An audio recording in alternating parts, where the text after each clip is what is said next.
Hello, everybody. David Shuster here. The details of that Trump attack on a Venezuelan boat are getting uglier and more disturbing by the day. When the story began, there was this. You're looking at video shared by President Trump that his administration says shows the military striking a boat from Venezuela allegedly carrying drugs. The president says 11 were killed in the attack. Now, several news organizations, including the New York Times, are reporting boats suspected of smuggling drugs are said to have turned before U.S. attacked it. Quote, a Venezuelan boat that the U.S. military destroyed in the Caribbean last week had altered its course and appeared to have turned around before the attack started because the people on board had apparently spotted a military aircraft stalking it, according to American officials familiar with the matter. The military repeatedly hit the vessel before it sank, the officials added, speaking on the condition of anonymity to discuss a sensitive matter. 11 human beings, perhaps criminals, perhaps not, turned their boat around and attempted to retreat. They were leaving, but the United States, under the ghoulish hand of Donald Trump, slaughtered them anyway. Not just with one airstrike, as the Trump video showed, but with several airstrikes. Even in the murkiest waters of international conflict, there is no doctrine that allows shooting fleeing people in the back because you imagine or suspect they might have been up to no good. But apparently this is what law and order looks like now under Donald Trump. Not a courtroom, not due process, not even a warning shot, but a missile, a drone, smoldering corpses in salt water, and him. We just, over the last few minutes, literally shot out a boat, a drug-carrying boat, a lot of drugs in that boat. Even before the revelation about the boat's retreat, the attack was controversial. This outboard boat was 2,700 miles. How do we know it was coming to the U.S.? So they may be selling drugs in Trinidad. We are the in-destination point for whatever percentage of drugs coming out of Central and South America. Maybe. You don't think anybody in the Caribbean's using drugs? What if they're selling the drugs in Trinidad? Are we now the police for Trinidad? Well, speaking of, there are now multiple reports that this boat was headed to Trinidad, not the United States. There are also questions as to whether the people on the boat were drug smugglers. Usually, drug traffickers and smugglers want as much room as possible on boats, trucks, and planes for drugs. 11 people takes up space. Realize that off of Miami, a dozen ships will be interdicted today. They will be stopped, boarded, and searched. Some of them will have drugs, some of them won't. The reason we board them before we blow the crap out of them is some of them don't have drugs. Think about it this way, and this is how people don't quite get this. Let's say there's a house in your neighborhood and they're all selling fentanyl and thousands of people are died and you're just so mad. Do you go over there and just kill them or burn them? No, you go to a judge and you get a warrant and you do that. But we Senator, have an interdiction program. I feel like the difference there is you're talking about an American citizen on an American soil. And of no, course, we're talking about ships off of Miami. We're talking about people speeding along off of Miami. Are we going to just simply blow them up? The Trump administration, including the president, the vice president, and the secretary of defense, keep arguing publicly that this is war and that the drug traffickers need to be treated as enemy combatants. So we've got assets in the air, assets in the water, assets on ships, because this is a deadly serious mission for us. And it won't stop with just this strike. Anyone else trafficking in those waters who we know is a designated narco-terrorist will face the same fate. And it's important for the American people to protect our homeland and protect our hemisphere. But if our homeland and our hemisphere are under assault, the administration should go to Congress and get a declaration of war. Have Congress vote to approve military attacks like this. Make the argument that the drug traffickers are literally poisoning tens of thousands of Americans every year. But the Trump administration officials will only make that argument on television and on conservative cable news.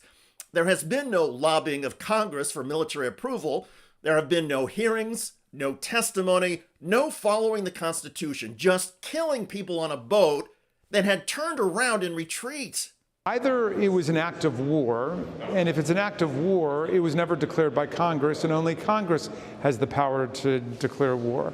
Or it was law enforcement. But if it's law enforcement, people have a right to be arrested and to have due process and to have a trial before they're executed. So I would say that that was an action that was lawless and contrary to our Constitution, because it did not follow a declaration of war by Congress, and it did not conform to any of the requirements that we have for criminal prosecution. With all due respect to Congressman Raskin, I'm going to be more blunt. This was not a criminal prosecution. It was not a war. This was a political snuff film, a massacre designed to look tough on drugs and play well with the bomb them all MAGA crowd who see every brown man in a boat as a threat to our republic. What kind of country drops bombs on people who are fleeing? What kind of government, civilized, democratic, even minimally sane, declares itself at war with an outboard motorboat 2,700 miles from the United States and then opens fire even as the boat turns tail? What's next? Airstrikes on jaywalkers? Drone executions for overdue library books? Seriously, if we are going to retain even the frail illusion of the rule of law, we must call this what it is: a murder committed not by some foreign tyrant, but by our own executive.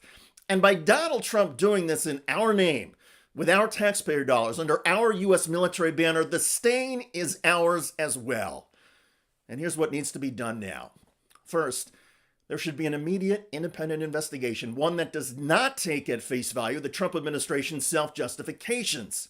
Second, there should be legal proceedings against those who, without regard for law or life, ordered or carried out this attack. Third, as an American people, we must insist from every steely moral fiber of this nation that no cause, however righteous we may imagine it, permits us to abandon our humanity. If the American government wishes to kill, let our government at least keep the pretense of justice and a constitutional republic. If we cannot abide by justice and we cannot follow the Constitution, Donald Trump should just come out and say so. He should say the Constitution is dead because I, Donald Trump, can do whatever I want. At least then, we will all be honest with each other about the authoritarian, tyrannical, and barbaric nation that America under Trump has become. By the way, across the United States, the public pushback is intensifying against the Trump administration's migrant deportation raids. In Rochester, New York, this Immigration and Border Control vehicle had all 4 tires slashed. The attack came as more than 100 protesters confronted federal agents and forced them to retreat.